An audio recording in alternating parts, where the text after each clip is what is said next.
In our search for the Trojan War, we've constantly spoken of Homer. Homer's epic poem, the Iliad, tells the tale of the war. The Iliad is the beginning of European literature, and yet it's still one of the widest read books. Here, Penguin Books are just running off the 35th printing since 1952 of their translation. That amounts to about 1 million copies of just one version into English alone. So if Homer were still around today, he'd be a very wealthy man indeed. And the reason that he's still read is not because he's a classic, but because he's a great storyteller who uses wonderful language, even in translation. He gives us an image of a heroic age which is so vividly realized that ever since, the audience have been unable to resist the idea that in some way it's true. But is there any historical truth behind Homer's tale of Troy? Did that story go back, as so many people would love to believe, to a real event in the Bronze Age, a historical Trojan War?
Homer has always been seen as the first and greatest poet in Western culture. But what connection, if any, is there between the Greek Homer, who may have composed in the 8th century BC, and the Mycenaean bards of the 13th century BC, when the war is supposed to have taken place? The tale of Troy has been told for 2,500 years. According to the legend, an armada of 1,000 ships came from all over Greece to try to recover the Greek or Aegean queen Helen, who had eloped with Paris, Prince of Troy.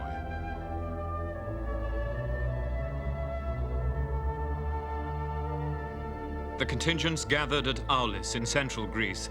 There their leader Agamemnon sacrificed his daughter Iphigenia to gain the gods' approval for the war. After 10 years of siege, the city was destroyed. Succeeding generations have seen the tale as an archetypal image of the tragedy of war.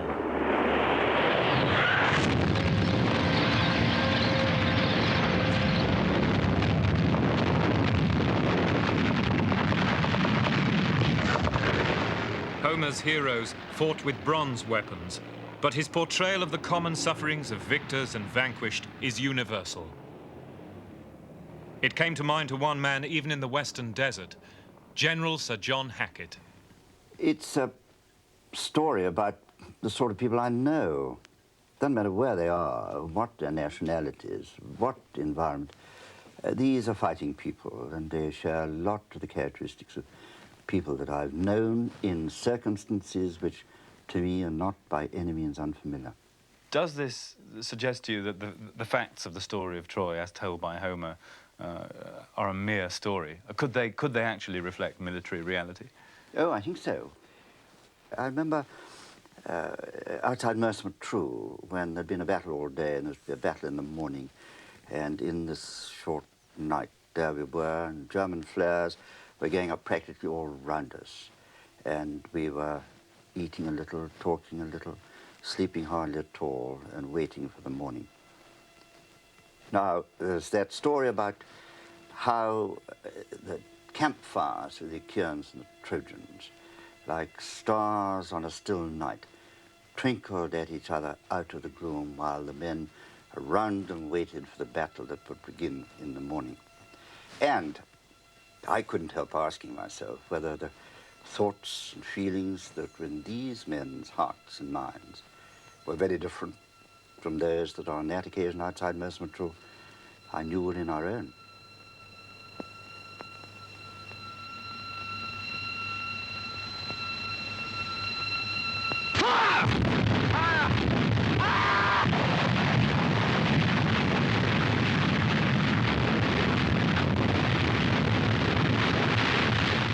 A thousand fires burned in the plain, and beside each one were 50 men in the glare of the flames. So the Trojans stood to arms all night. Meanwhile, immortal panic, companion of cold fear, gripped the Greeks, as even their best men were stricken with stark terror.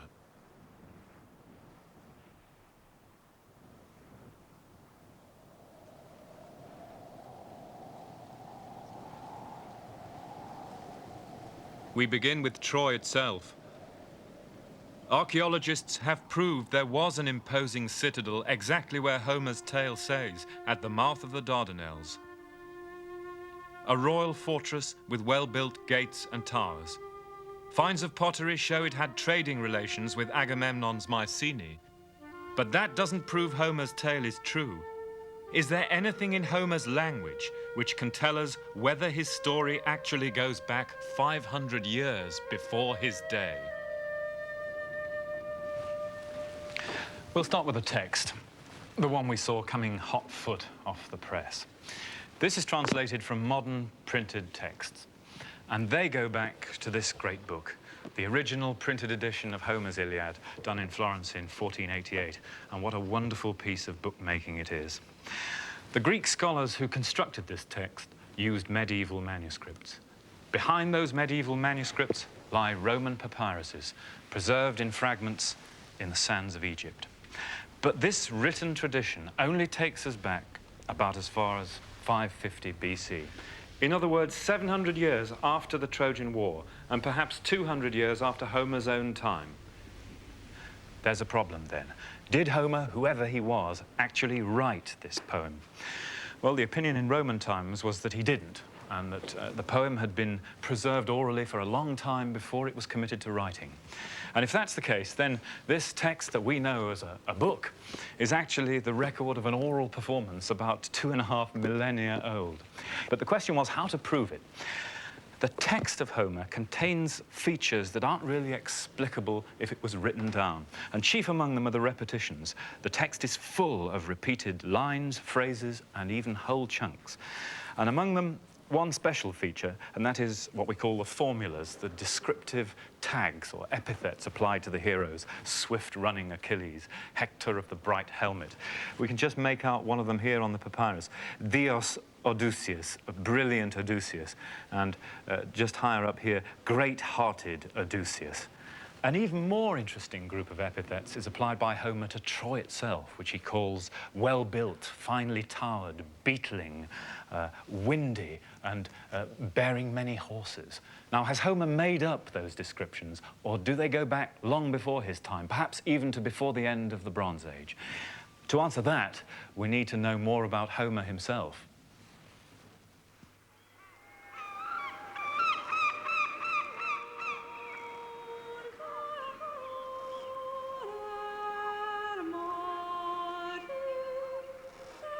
Homer's identity, however, is still a great mystery. Modern experts cannot agree whether he was one man, two, several, or even a woman.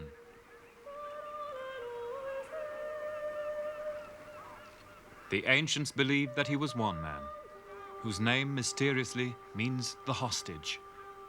They thought he was blind, that he had lived just before 700 BC in Ionia, what is now the western coast of Turkey. Here, Greeks had migrated in the Dark Age which followed the collapse of Mycenaean civilization. It was a new world which would see the birth of Western science, medicine, and philosophy. If Homer existed, he worked as a professional singer, a bard, in royal and noble courts on these coasts. His was an oral society on the verge of literacy.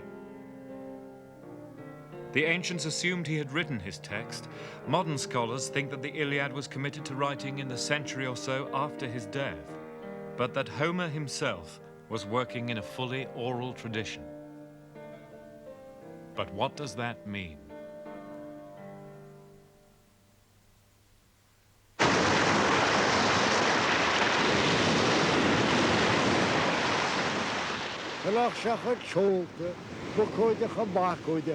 Snáiche fádig a barna gram. Níorach sé cé tíide go tarins, má de rámug an rógarisú. Bhí manú á chéadlas, stúrú á réglas, ganú go le nuachta, cúri go le níochta, lopadán agus lápadán, míalta mór agus hónta, is lopadán le níorni.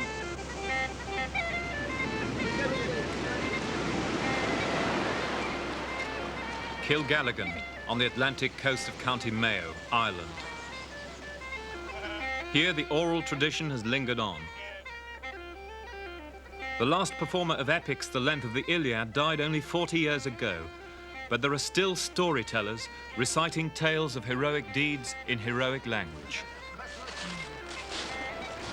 They resemble Homer in their style of speech, especially in the formulas or runs, whose repeat passages, like Homer's, are highly formalized. The storyteller we have come to hear cannot read or write and speaks only Gaelic. His name is John Henry. For the last 10 summers, John's repertoire has been recorded by Dr. Seamus O'Cahoyne of University College, Dublin. John has not yet run out of stories. For the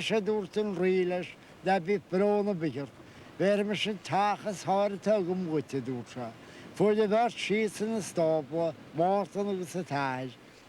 Hookshella Tacha Bari in the stable. The scarshers was a marshgiftary. Wool sham boher boer. This in schule vi shaimo. Vi shat yak zuas a shrivi rudde.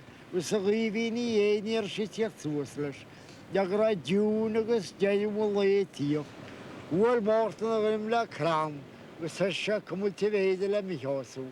Ach vi find a community beige. We had a hennigus screw yarrigus sage of Hadun. August. Lobby of Pony, Charta 2 years door to Pony. Tamageri bought them long joy into Martin, who's good into long home. Near of Hoculus avail, where we bought his gave. Stepal Martin or Stachary. You couldn't just break it down for me in translation, could you, line by line? Is that a difficult thing for a storyteller to do? It's very hard to do it, but and it's very hard to translate because there's a lot of the words don't mean anything in particular. It's alliterative. It's fully within the ancient tradition of runs. But just to catch the flavour of it. Well, Hoig said they got sholta bako jaha. They raised their sails. Bako jaha, perhaps billowing or bellying sails or something like that.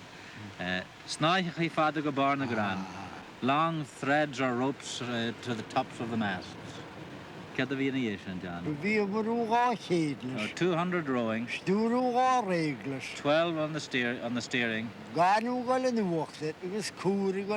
Sand coming up and foam going down.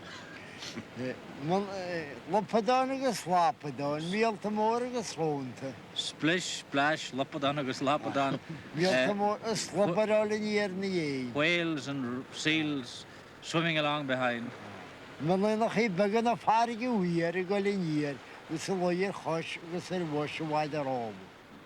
English, you might say the end result is that they set sail and they got there. But of course, it's much more complicated than that. And what was it that impelled him to learn those stories? Well, John's the man to answer that question. Take a road to Aegean the Skelty show. We shall remove you go boilum scale to go and use top Jahun Sarah scale to mushroom. Vito Santa. We must Santa go boilum and shangle. We make a volume, shrimp, every day. Well, John says that this was the attitude of mind he always had. He was greedy for stories. And of course, he got them.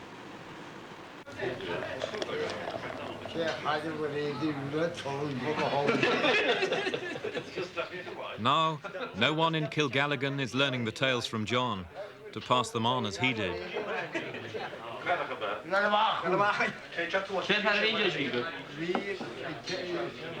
His only audience is the tape recorder, a sure sign that the tradition is nearing its end. Now we have no need of such guardians of the tradition. Today we recall our lists from a computer terminal, not from the memory of a bard. The idea of memorizing 200 names on an international flight would seem absurd to us. To deliver a poem the length of the Iliad is simply inconceivable. But it is still possible to see such a performance. To find it, we must travel far afield.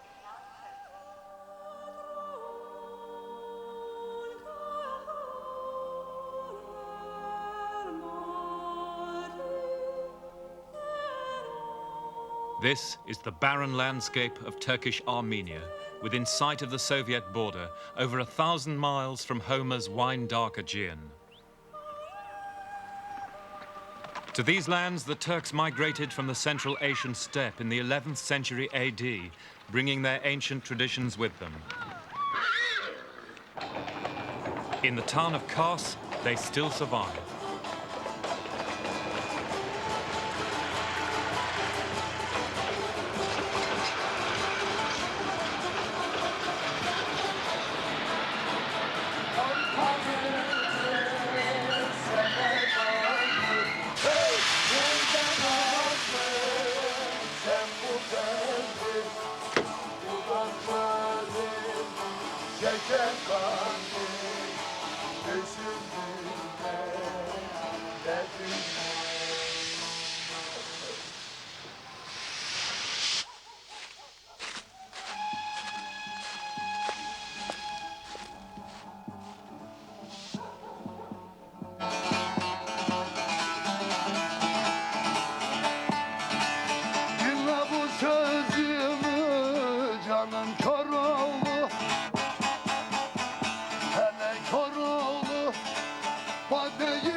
Like Homer, these men are professional bards. They sing and play at weddings, feasts, and funerals. They were brought up from childhood in the tuition of a master.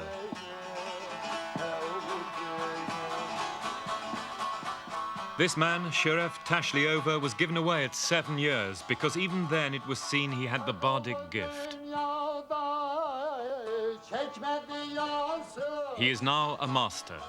His repertoire includes 100 tales from the Turkish medieval epic of Kurulu, many of them over an hour long. He's singing from Kurulu now.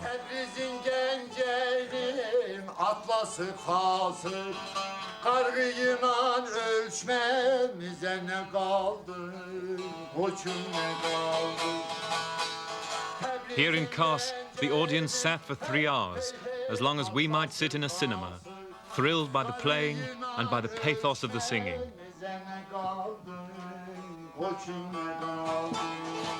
Here it is still possible to feel the spell worked by a bard when he has an audience who believe in his magic.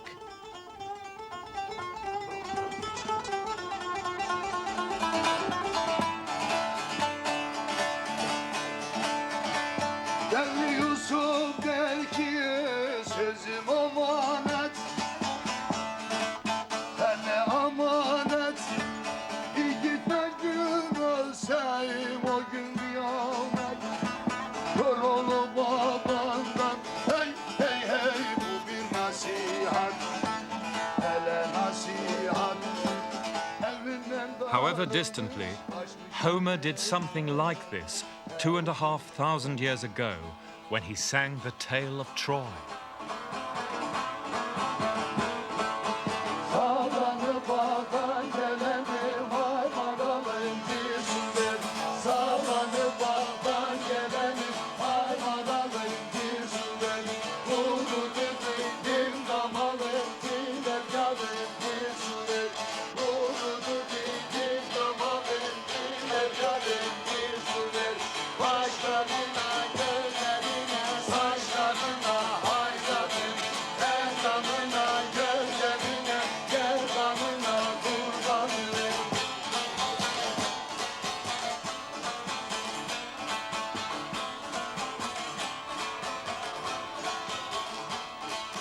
But what does such a performance tell us about the way Homer's text has come down to us?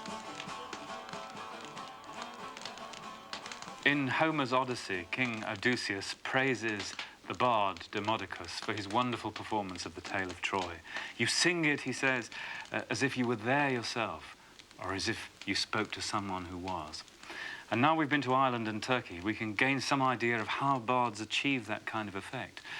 The sort of formulas, for example, that John Henry used in Mayo show the mechanism of memory and show how ancient elements can be preserved within the formulas and their rigid metrical patterns.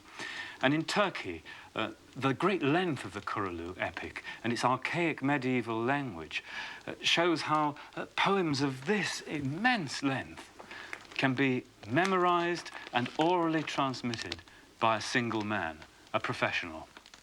And it's interesting that both the audiences in Ireland and in Turkey view the tale teller as a professional, a specialized occupation. For Sheriff Tashliova in Kars, it's his job, quite simply.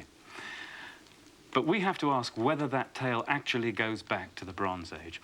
And before we do, it's worth pointing out that there's nothing intrinsically unlikely in the idea that the Iliad could go back to an eyewitness account of a Bronze Age war. In Dark Age medieval Europe, for example, Viking kings took their professional bards, their skalds, with them on their campaigns in order to sing the old songs and to compose new ones about the deeds of kings. And these were only set down in writing many centuries later. Now, if that could happen in one heroic culture, it could have happened in Mycenaean Greece. But did it? Was there a Mycenaean bardic poem about Troy? And how were the stories transmitted over the 500 years before Homer?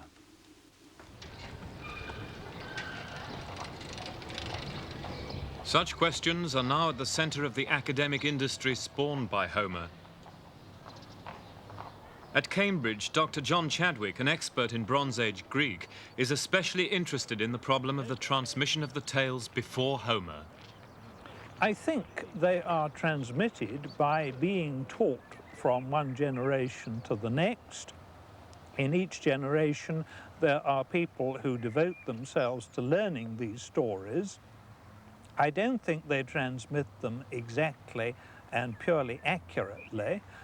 They will improve upon the story in retelling it. They may just forget what the original was, or they may quite consciously take two different stories and combine them into one. And that is the impression which one gets from Homer, except that, of course, in so doing, he has produced a masterpiece. He has not just put together separate, isolated poems. He has transformed the whole into a completely new poem. But his sources, no doubt, consisted of these transmitted, orally transmitted versions of events in Mycenaean times. And you would be prepared to accept that they contained, they also included the story of a sack of a city called Troy? I think it's very likely, yes, there was a poem on the sack of Troy. I think that the details which Homer includes in this very likely come from a number of other sources as well, but that there was something which connected Troy with Mycenaean Greece seems to me very likely indeed.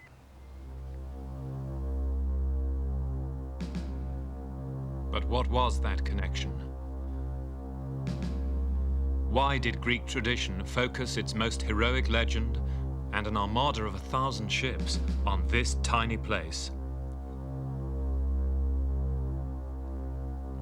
Can we detect when Troy became the center of the tale from clues in Homer's language itself?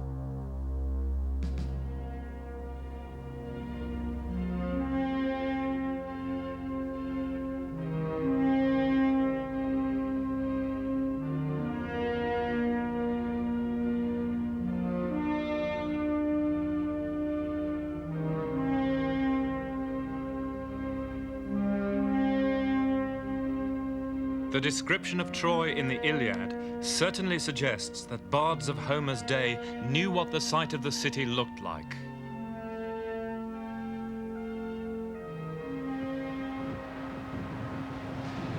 Homer gives us a few interesting facts about the general situation of Troy. The first one is that it's windy, very windy. And I don't think that's just a stock phrase by a poet, because anybody who's been here knows that the wind blows down from the north 12 months a year. And in the days before moisturizers, what that must have done for Helen of Troy's complexion, your guess is as good as mine. The windiness has added point because the site was an exposed high one. Homer tells us that it was beetling, towering, and that may seem to be an exaggeration, but you've got to remember that the hill was much higher than it is today. The level of the royal palace would have been well above my head.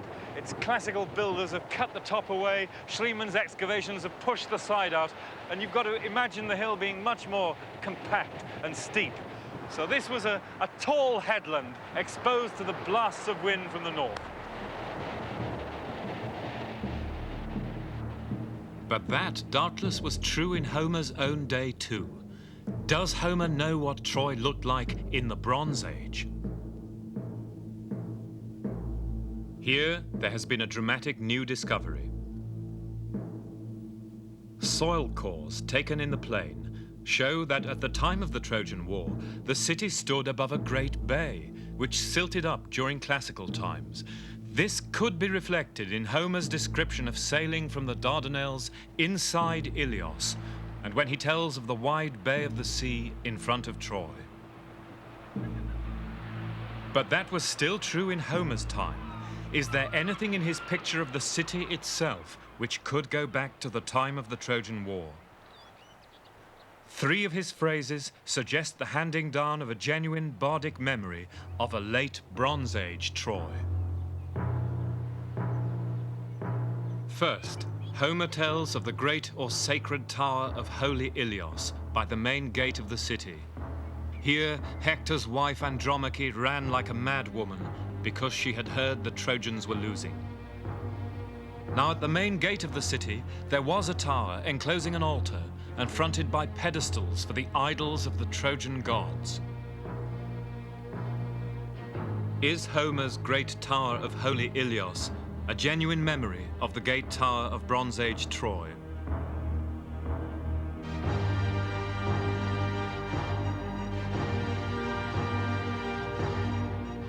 Second, Homer says that the Greeks almost broke into Troy when 3 times the Greek hero Patroclus tried to scale the slope of Troy's towering wall, but 3 times Apollo battered him back.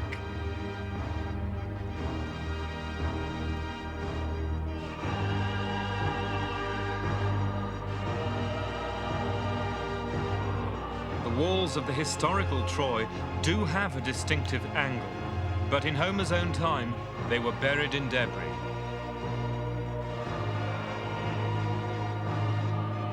The last passage concerns the fine walls of Troy, which Homer says had been built with the aid of the gods. Here he gives us an extraordinarily precise detail. He says that at one point in the circuit, on the western side, there was one section of the wall which had not been replaced by those beautiful constructions of Apollo and Poseidon.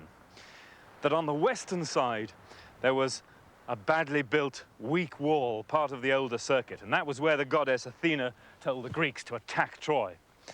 And amazingly enough, when Wilhelm Dörpfeld was excavating the circuit of Troy 6 in 1893-4, he found that on the western side, there was one section of the old circuit had not been replaced.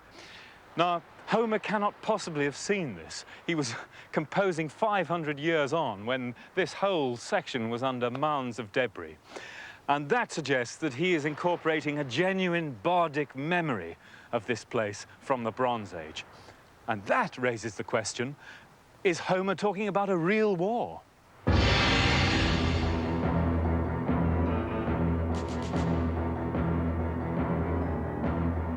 Finds made by archaeologists show that the bards had handed down to Homer some genuine memories of Mycenaean warfare. Homer accurately describes what is clearly a Mycenaean helmet sewn with rows of boar's tusks.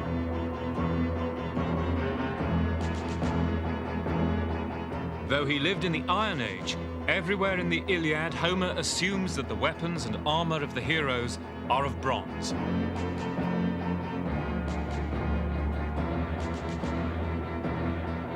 In describing their swords, Homer sometimes uses the phrase silver-studded. The memory and even the expression could be Mycenaean.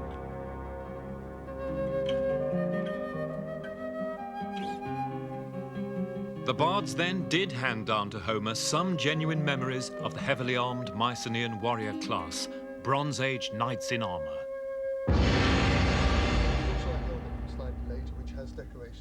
Historical artist Peter Connolly, an expert in ancient weaponry, has recreated the heroes of Troy with the Mycenaean war gear which might lie behind Homer's descriptions. Well, we do have a few fragments of armour and some ideas coming from Central Europe and places like that give us some inkling of what it may have been like. There have been found 3 scales like this at Troy. If one looks at the holes along the side and here, one can see that they were stitched to either a fabric or a leather garment underneath, and probably overlapping like this to cover the stitching here, so it wouldn't get cut in the actual fighting. The difficulty is to what extent did the earlier cuirasses, like this, a reconstruction of the Dendra armour, have to the period we're talking about. This is a particularly interesting armour, actually, because in the description of Achilles, Achilles only had one weak spot, which is the back of the lower leg, or the Achilles heel. It is very interesting that this covers you right the way from the nose, right the way down to the knees, and then you've got leg guards or greaves covering the front. But if you turn it round, you can see actually at the back, the only part that is vulnerable is the back of the lower leg. Fantastic. What about the things that Homer says about some of the heroes, like Ajax's great shield and the swords of the time? It is possible that Ajax is an earlier legend. The great big giant in his arm with this huge shield. He may come from an earlier legend, which must also probably put Hector on an earlier legend too, because he also has this huge shield. As Homer says of Hector, when he walked away from the duel with Ajax, his shield tapped him on the heels and on the back of the neck. It's because he wore it over his back on a strap going around the neck. And as he walked, it would tap his neck and tap his heels. The perfect example is the most revolutionary of weapons to come. This was an entirely new type of weapon. It's a slashing weapon. This is the sort of thing, as Homer says, could cut off a man's arm. So this is the pitiless bronze. The weight is up here. Yes. And it's a real lashing weapon like that. And this was introduced at that time, around the period of the Trojan Wars? Yes, it's coming into Greece. We're finding them in Greece. We find a lot of them in Central Europe, but they're coming into Greece about this time. They're also developing this, which is a sort of mixture of the earlier Mycenaean types for the handling, for the fixing of the handle, but also has a lot of characteristics of this. Again, it's a very small weapon, but it's a hacking weapon. It's like a butcher's cleaver. You can again imagine somebody having his shoulder cut off.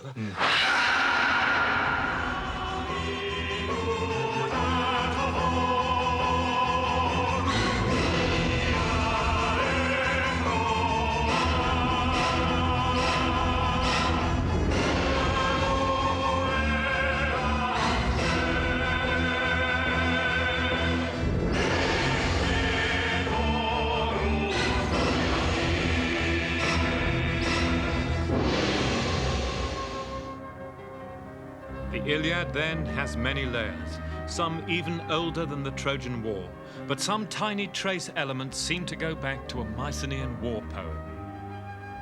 So is it possible to say whether that poem was about a specific war?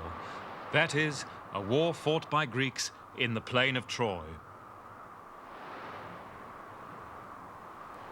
At the Dardanelles, wars have been fought from prehistory to our own times.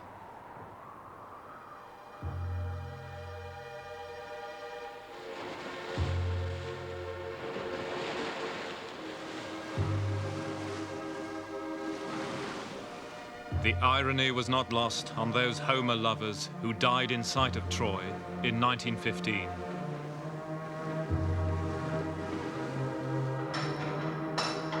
They say Achilles in the darkness stirred, and Priam and his 50 sons wake all amazed, and hear the guns and shake for Troy again.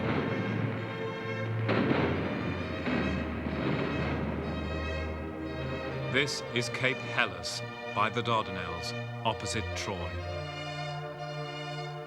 Here stands the monument to the 36,000 men of what was the British Empire, who died in 1915 in as futile a war as Troy itself. Gallipoli. Round the monument are lists of regiments drawn from every part of the empire: Assam, New Zealand, Ireland, Lancashire, men who no doubt died as fearfully as the heroes on the other shore. Now, just imagine for a moment that all the written records of our own civilization were destroyed in some inconceivable catastrophe. And that in about 3,000 or 4,000 years' time, archaeologists came to this spot and uncovered the foundations of this structure. And if they dug around it, perhaps they might come across fragments of some of the lists of names, with a Singe from Burma, a Joyce from Dublin, a Wood from Manchester. But I wonder whether, from those simple facts, without any written record, they could guess the story of Gallipoli, the story of that fruitless venture by an imperial power which had once extended across the whole world, coming to this windswept and forlorn spot. The story of Gallipoli, if it had only survived in legend, would never have been believed. And yet it is a real war, and this is a real record of that war. But what form would such a record have taken in a prehistoric oral society? And did the bards ever have such a record for the Trojan War? Amazingly enough, something like it was preserved by Homer himself. In the Iliad, there is a strange list of 164 places. Homer says these provided the troops for the 1,000 ships which went to Troy. It claims to be the actual roll call of the Greek expedition. It's known as the catalogue of ships, but what is it? An authentic Bronze Age war record handed down by the bards, or a later fiction?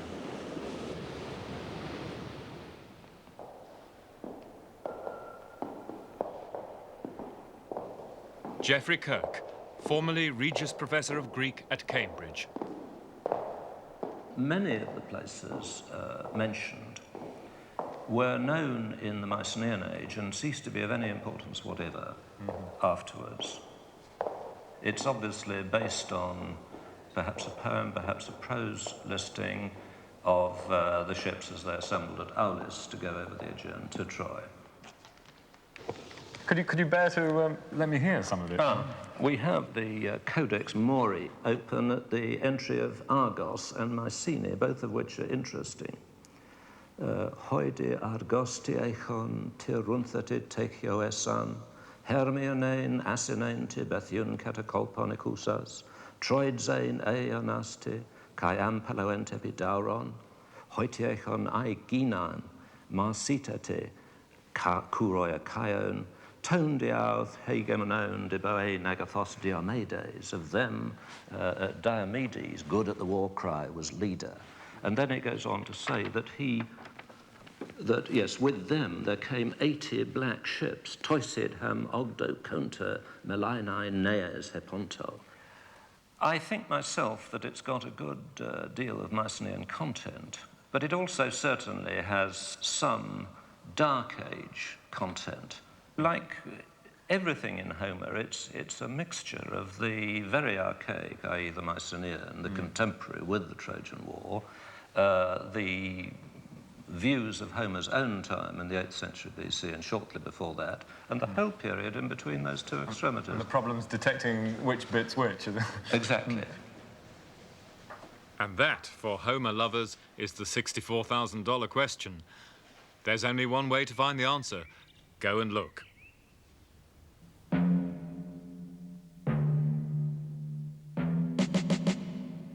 Agamemnon's capital, Golden Mycenae. Any bard worth his salt would have heard of this and the other major sites named in the catalogue. Their legends were famous. Their cyclopean walls still stood. But it is the obscure sites, often completely forgotten in later times, which offer us the hope of proving at least part of the catalogue goes back to the Bronze Age.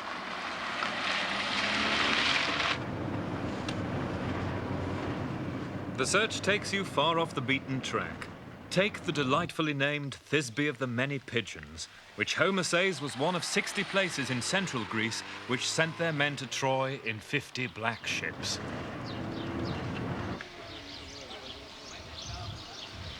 All you have for clues are the pigeons and the name. There's still a Thisbe in central Greece. Like most of the catalogue sites, it's not in the tourist guides, so it's best to ask the locals for guidance. After all, if Homer's right, these could even be the descendants of the men who went to Troy.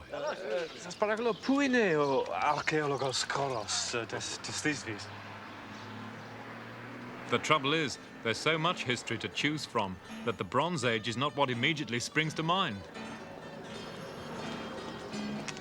Βλέπεις εδώ. Αυτό? Αυτό εκεί πέρα ήταν παλαιά, να πούμε, χτισμένο με πέτρες, μεγάλες πέτρες. Ναι. Αυτό είναι κλασικό? Ναι, είναι πιο πέρα το πύργος, είναι πιο πέρα. That regular squared masonry is the classical city. What we want is 1,000 years earlier. Ma πού είναι ο χώρος Mycenaicos? Παλαιοκάστρο. λάθος. Βλέπεις? Αυτό? There it is. There had even been a Mycenaean tomb treasure plundered here long ago. It's now part of local folklore.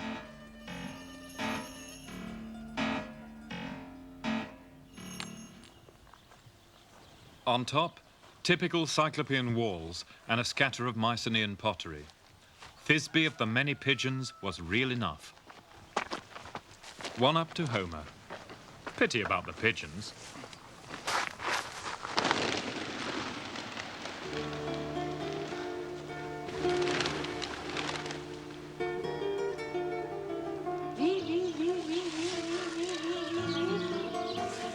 At Thisbe, I learned my first lesson. Never underestimate Homer.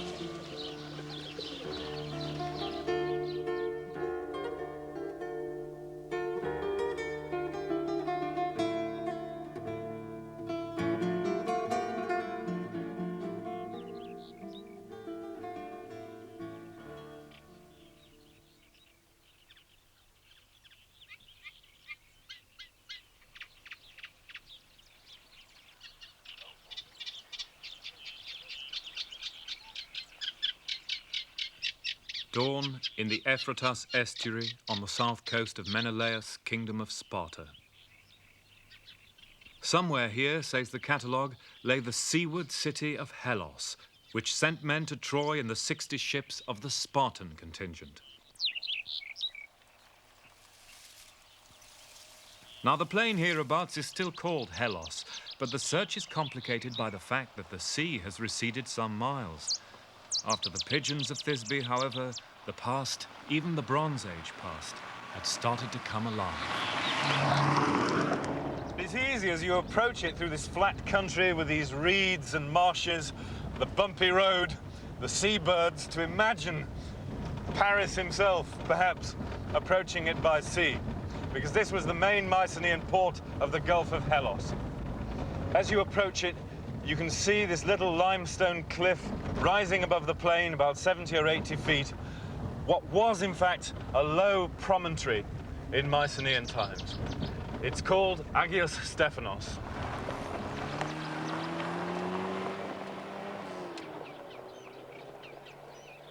There was a little city on that limestone bluff under an impenetrable tangle of thorns. But why here when there is nothing today? An abandoned Bronze Age quarry behind the site shows why. Agios Stephanos was the export point for this mottled greenish stone, found only here, which was much coveted by Bronze Age kings. It is the only possible site for Homer's seaward city of Hellas.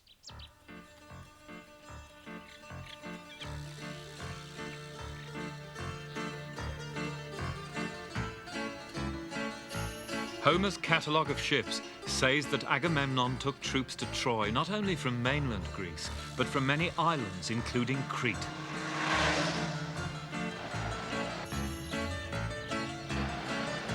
And in the 80 Cretan ships, there were men from an obscure little place called Rhytion.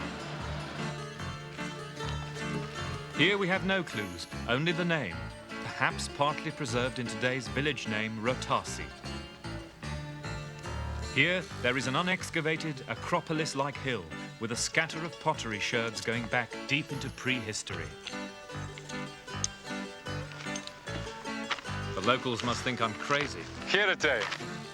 I hope he doesn't ask me where I'm going. He won't believe a town in Homer. Opolis Omeru. Rithon. Ne, Rithon, ne. And Axie. So Homer's world is still alive after all. The search for Homer's catalogue takes you to many such forgotten corners of the Greek landscape. My journey led me to over 40. Half of the 164 names have so far been identified, and all those examined have shown traces of Mycenaean occupation. Most important, some were abandoned after the fall of the Mycenaean world and never lived in again until after Homer's day. Proof that at least some of the catalogue does go back to the Bronze Age.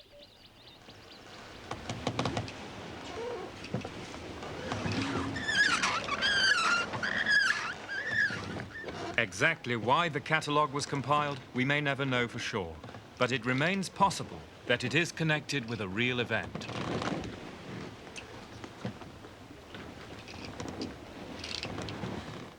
And that brings us back to the first line of the catalogue and Homer's rocky Aulis. This was where the legend said the Greek armada assembled for Troy. Here Agamemnon sacrificed his daughter Iphigenia, Ephianassa, as Homer calls her, to get a fair wind. Gave her to the goddess Artemis, as was later believed, where the classical sanctuary of Artemis stood. Its ruins are visible today in the shadow of an immense cement factory.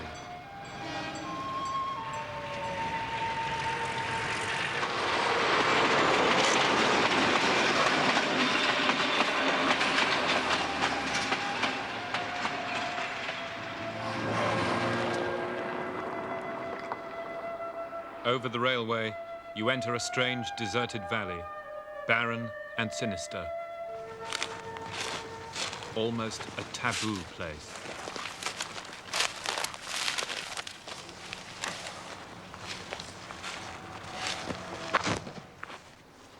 Bronze Age Aulis stood looking over the famous straits where the tides come together. Here, it was said, the Greek fleet had anchored.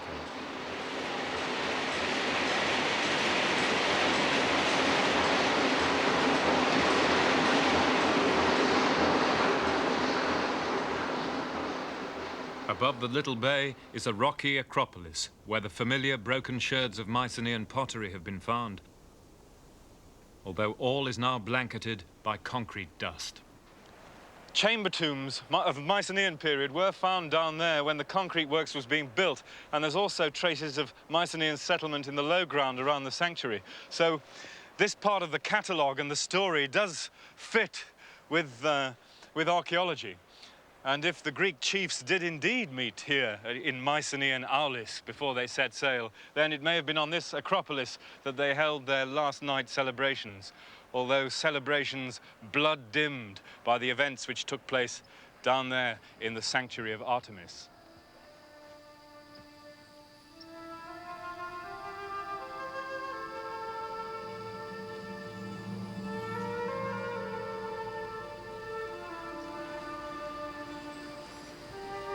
On the sacrifice of Iphigenia, Homer is silent. Later Greek tradition gives us the detail.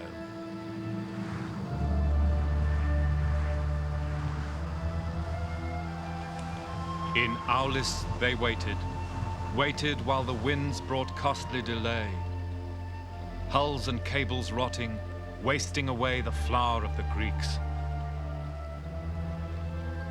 Then the army prophet came up with the solution. The winds could be changed by an offering to the gods, the blood of a girl. Her prayers, her cries of father, and her virgin youth counted for nothing with the generals. Her father prayed and told them to hold her like a young goat above the altar, to bind her mouth to gag the sound which might be a curse upon her royal house.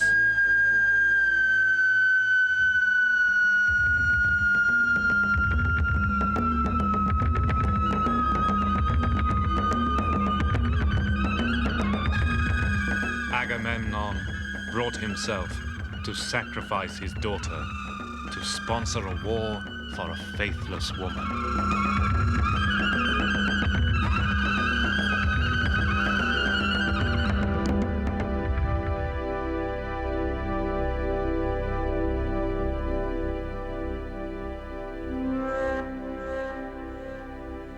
Did it really happen? The sacrifice sounds like a fairy tale. When we know more about the Bronze Age, we may be able to say whether, like so much of Homer's story, it has a darker truth.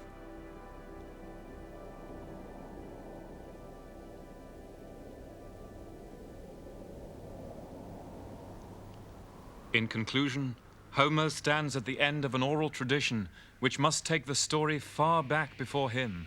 It took generations of bards to refine the language in which he tells the tale. And inextricably embedded in that language, with all its elaborate range of formulas, is Troy itself. It seems to me, then, that there's very good reason to think that the expedition against Troy is the fundamental and central fact of the story and must go back to the Bronze Age. You can deny that the Trojan War ever took place, but then you have no historical or archaeological peg to explain the creation of a fictional tale of Troy centering on the hill called Hisarlik at any time in between the end of the Bronze Age and Homer's own day in the 8th century BC.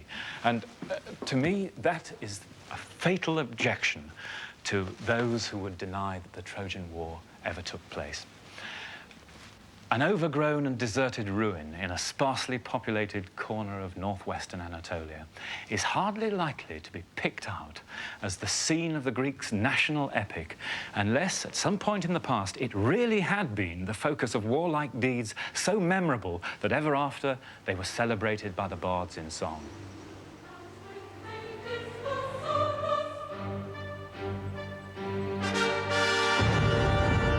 Was it so hard, Achilles, so very hard to die? Thou knowest, and I know not, so much the happier I.